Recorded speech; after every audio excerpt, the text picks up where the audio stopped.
கோனல்லா பள்ளி வந்து பாத்தீங்கன்னா நம்ம அருட்தந்தை ஃபாதர் ஆனந்தன் ஃபாதர் மூலமா தெரிய வந்தது. ஒரு ஸ்கூல் ஃபங்க்ஷனுக்காக வந்திருக்கும் போது தொடர்ந்து நம்ம வந்து பாத்தீங்கன்னா அருகில் இருக்கிற பிளைண்ட் ஸ்கூலுக்கு வந்து ரெகுலரா வருவோம் போவோம். பட் இந்த மாதிரி ஒரு ஸ்கூல் இருக்கிறது தெரியவே தெரியாது எனக்கு. இப்பதான் முதல் முறையா வந்திருக்கேன். உங்களுடைய அந்த 10ஆம் தேதி அந்த ஃபங்க்ஷனுக்கும் வந்திருந்தேன். ரொம்ப சிறப்பா இருந்தது உங்களுடைய கலை நிகழ்ச்சி. அதுக்கு ஒரு பெரிய கிளாப் கொடுத்துலாமா? உங்களுடைய அந்த கிராமப்புற கலைகள் எல்லாமே சூப்பரா இருந்தது. அந்த டீச்சர்ஸ்லாம் வந்து பாத்தீங்கன்னா ரொம்ப ஒரு சல்யூட் பண்ணிக்கிறேன். என்ன அவங்களுடைய ட்ரைனிங் கீழே உட்காந்து அவங்க மோட்டிவேட் பண்ணது. ஒரு மோட்டிவேஷன்ன்றது ஒரு முறை கொடுக்கறது கிடையாது. ஒவ்வொருத்தருக்கும் ஒரு டைம்ல வந்து ஒரு வீக்னஸ் வந்துட்டே இருக்கும். கரெக்டா? எப்பப்பெல்லாம் நமக்கு வீக்னஸ் வரும்? ஒரு சின்ன தோல்வி வரும்போது வீக்னஸ் வருமா? அப்ப என்ன தேவை நமக்கு? முயற்சி வேணும் இல்லையா? முயற்சி கூட என்ன வேணும்? யாராவது நம்மள தூண்டி விடுற மாதிரி ஒருத்தர் வேணும் இல்லையா? அது யாரு நமக்கு? டீச்சர் தானே. டீச்சர்லாம் நீங்க எப்படி மதிக்கணும்? அப்ப டீச்சர் எப்படி மதிக்கணும்? அன்பா மதிக்கணுமா? வேற அப்புறம் நீங்களா ஜெயிச்சு காட்டணும் இல்லையா? நீங்க என்ன பண்ணணும்? உங்க டீச்சருக்கு நீங்க கிஃப்ட் கொடுக்கணும். என்ன பண்ணணும்? நல்லா படிக்கணும். நல்லா யார் சொன்னது? நல்லா படிக்கணும். Very good. கை தட்டுங்க. உங்களுக்கே பெரிய கை தட்டுங்க. நீ தான் சொன்ன. Very good. சஞ்சய் ஒரு பெரிய கிளாப் கொடுங்க. சஞ்சய் என்ன சொன்னா?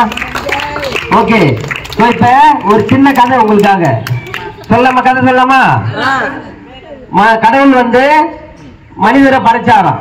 ஓகே. மனிதரை படைக்கும் போது கூட ஒரு 3 உயிரினத்தை படைச்சாராம். ஒரு கழுதை, ஒரு நாய், ஒரு குரங்கு. ஓகேவா? எல்லாத்துக்கும் 30 வயசு கொடுத்தாராம். எத்தனை வயசு கொடுத்தாரு? 30 வயசு கொடுத்தாராம். உடனே என்ன பண்ணுச்சா? கழுதை வந்து கடவுள் கிட்ட போயிட்டு, யார் நம்ம எல்லாம் படைச்சது? யாரு? எல்லாரும் சொல்லுங்க. கழுதை போய் கடவுள் கிட்ட என்ன சொல்லிச்சான்? நீ சாமி எனக்கு 30 வருஷம் கொடுத்துருக்கீங்க, அவ்வளவு வேணாம், எனக்கு 20 வருஷம் போதும் அப்படின்னு சொல்லிட்டு 10 வருஷம் திருப்பி கொடுத்துருச்சான். அடுத்தது யார் வரணும்? நாய். நாய் வந்தா, நாய் வந்தோன்னு என்ன பண்ணுச்சா? அதுவும் 30 வயசு கொடுத்துருக்கீங்க, எனக்கு 30 வயசு வேணாம், 10 வயசு கொடுத்துறேன், 20 வயசு போதும் அப்படின்னு. அடுத்தது யார் இருக்கா? குரங்கு.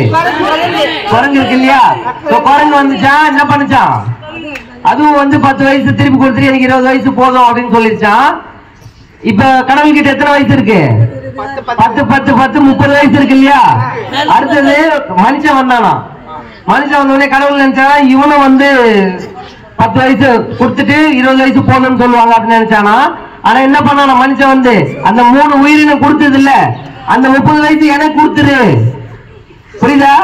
அப்ப மனிதனுடைய பேர அந்த 3 வயசு 30 வயசு எனக்கு கொடுத்துருந்துட்டு 60 வயசா மாத்திக்கிட்டான் அவனுடைய வாழ்க்கையை. கடவுள் 30 வயசு தான் கொடுத்தாரு. யாரால? பேராசையால. கரெக்டா? மனிதனுடைய பேராசை எப்படி மாறுதுன்னு பாருங்க. முதல் 30 வருஷம் நமக்கு ஏதாவது பிரச்சனை இருக்கா? வாழ்க்கையில எந்த பிரச்சனையும் இருக்காது. அடுத்து 30 to 40 கழுதியோட வாழ்க்கை. அதுகிட்ட கடன் வாங்கணும் இல்லையா? கழுதப்படாத பாடு. புரியுதா? ரொம்ப கஷ்டம். கழுத்தை என்ன பண்ணும்? அந்த பரிசு மூக்கம் இல்லையா? அந்த மாதிரி நம்மளோட வாழ்க்கையில அதை பண்றது, இதை பண்றது, பசங்களை அதை கூட்டு போறது, கூட்டாறது, அந்த மாதிரி. அடுத்தது 40 to 50 என்ன வாழ்க்கை? யாரோட வாழ்க்கை? நாயோட வாழ்க்கை. நாய் படாத பாடு சொல்லுவாங்க இல்லையா? அது மாதிரி. அடுத்தது 50 to 60 குரங்கோட வாழ்க்கை. அது என்ன பண்ணும்? குரங்க மரத்துல மரம் போற மாதிரி நம்ம மனசு போயிட்டே இருக்கும் இல்லையா? அப்போ யாருக்கிட்ட இருந்து எல்லாம் வாங்கறதுக்கு முன்னாடி என்ன பண்ணும்? யோசிச்சுட்டு நல்லா ஆராய்ஞ்சிட்டு வாங்கணும். அதுக்குதான் நம்ம அறிவை கடன் வாங்கினா எந்த ஒரு பிரச்சனையுமே கிடையாது. புரியுதா? நம்ம ஏதாவது வாங்குறத விட நம்ம உங்களுக்கு எல்லாம் நான் ஒரே ஒரு விஷயம் சொல்றேன். ரொம்ப சிறப்பான உங்களை ட்ரெயின் பண்ணா உங்களை மாதிரி ஒரு ஒரு ரிசோர்ஸே இருக்க முடியாது. ஏன்னா மற்றவங்களுக்கு வந்து வேற வேற சிந்தனைகள் எல்லாம் வரும். ஆனா உங்களுக்கு என்ன சிந்தனை வராது? எந்த சிந்தனையுமே வராது. ஒரே சிந்தனை தான் நமக்கு. உங்களுக்கு என்ன தெரியுதோ அது மட்டும் தான் தெரியும். கரெக்டா? கரெக்டா? எல்லாரும் ஒரு பெரிய கிளாப் கொடுங்க. கதை எப்படி நல்லா இருந்தா? அப்ப என்ன பண்ணணும்? நம்ம நல்லா படிக்கணும். உங்க எய்ம்ல போக்கஸா இருக்கணும். நீங்க அன்னைக்கு பண்ணிருந்தீங்க இல்லையா? சின்ன சின்ன பொருட்கள், மெழுகுவர்த்தி, அப்புறம் வந்து இந்த சோப் ஆயில், அது மாதிரி எல்லாம் பண்ணிருந்தீங்க. இதெல்லாம் ரொம்ப மோட்டிவேஷனா இருந்தது எனக்கு. இது கூட சேர்த்து கம்ப்யூட்டர் நீங்க எல்லாம் கத்துக்கணும்னு ஆசைப்படுறேன். கத்துப்பீங்களா? அனிமேஷன். அதாவது நீங்க கத்துக்கிறது வந்து இப்ப ஒரே யூஸ் பண்ற மாதிரி கிடையாது. வேற யூஸ் பண்றதுன்னா இப்ப நம்ம எல்லாமே இப்ப கம்ப்யூட்டர் தானே பண்றாங்க. ஒரு படம், பாகுபலி படம் பாத்தீங்களா? எப்படி இருக்கு படம்? நல்லா இருக்கா? ஏன் நல்லா இருக்கு? மங்காத்தா பாத்தியா? அப்புறம் வேற என்ன படம் பார்த்த? வேற யாராவது? லியோ. லியோல பெரிய பெரிய ஃபைட் சீன்லாம் வரலாம், எப்படி எடுத்தாங்க? Shooting very good. சஞ்சய் பெரிய கிளாப் கொடுங்கப்பா சஞ்சய்க்கு. சூப்பரா சொல்றாங்க எல்லா படத்துலயுமே. Very good. அதாவது நம்ம பண்றோம் பாக்குறோம் இல்லையா, அது எல்லாமே கம்ப்யூட்டர் அனிமேஷனால உருவாக்கப்படுறதுதான். அப்ப அந்த மாதிரியான சாப்ட்வேர் இல்லாம நீங்க முடிஞ்சா கத்துக்கணும் அப்படின்றது என்னுடைய கோரிக்கை. அதுக்கு இல்லாம என்ன பண்ணலாம் அப்படின்னு நம்ம பார்க்கலாம். ஓகேங்களா? உங்களுக்கு நம்ம ஃபாதர் கிட்ட பேசிட்டு அந்த மாதிரி ஏதாவது ட்ரைனிங் வாரத்துல ஒரு நாள் உங்களுக்கு கொடுக்க முடியுமா? நானுமே ஒரு கம்பெனில ஒர்க் பண்றேன் இந்த மாதிரியான பேஸ்ல தான். அந்த மாதிரி ஏதாவது ஒரு ட்ரைனிங் உங்களுக்கு கொடுக்க முடியுமா? எத்தனை பேர் அதை கத்துப்பீங்க ட்ரைனிங் கொடுத்தா? கை தூக்க. எல்லாருமே மேடம் வெரி குட். எனக்கு வெரி குட் இன்ட்ரெஸ்டடா இருக்கீங்க, ரொம்ப சந்தோஷம். ஓகேவா? சோ இதெல்லாம் எதுக்காக? நீங்க நல்லா வெற்றி பெறணும் வாழ்க்கையில. உங்களுக்கு எல்லாமே கிடைக்குது. இந்த ஸ்கூல் வந்து பாத்தீங்கன்னா ரொம்ப ஸ்கூலுக்கு ஒரு பெரிய ஒரு நன்றி சொல்லிக்கிறேன், கடவுளுக்கு நன்றி சொல்லிக்கிறேன்.